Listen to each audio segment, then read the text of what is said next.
Hey there, I'm Dr. Stephanie Falk. And over the past month, I've had probably 3 to 5 different people reach out to me and ask me about what they need to be thinking about or considering as it relates to getting married.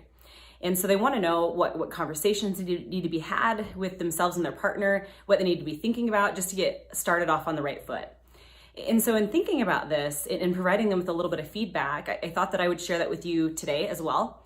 There are 3 areas that I think are important to look at as you approach marriage. And working with couples for the past 18 years, this is something that I've gleaned as well as being situated in the research. And so what we know really matters are shared values, shared activities, and shared conflict resolution style. That one's a little long. And so I'm going to explain those briefly for you.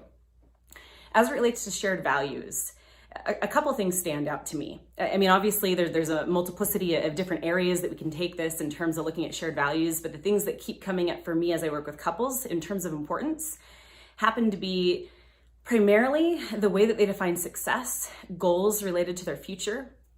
Do you want to have kids? Do you not want to have kids? Ultimately, what are the roles and the rules with which you approach a family situation? What kind of expectations do you have? Who's going to take out the trash? Who's going to work? Who's going to stay home? Are both people working? And how do you manage that?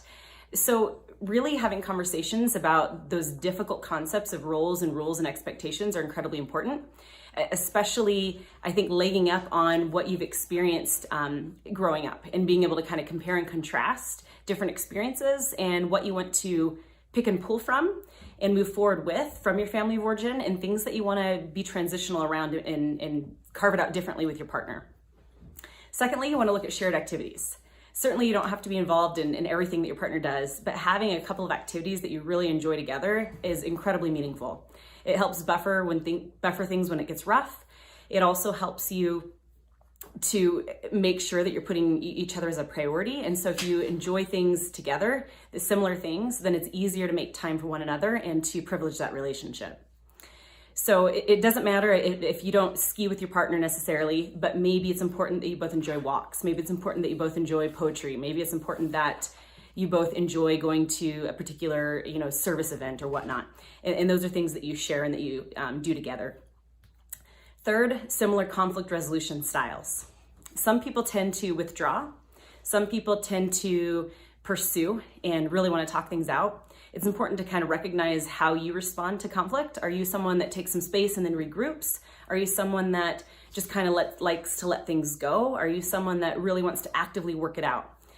So after you kind of figure out where you land, it's important to have a discussion with your partner around these same sort of concepts so that you can figure out, are we compatible or not? And if you're not, no need to worry. I think that you can definitely find a happy medium and work it out. But it's important to understand how you work as a couple as it relates to resolving conflict and whether or not it works for you.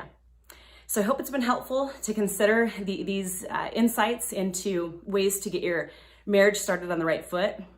Again, you would want to look at shared values, shared activities, and shared conflict resolution style.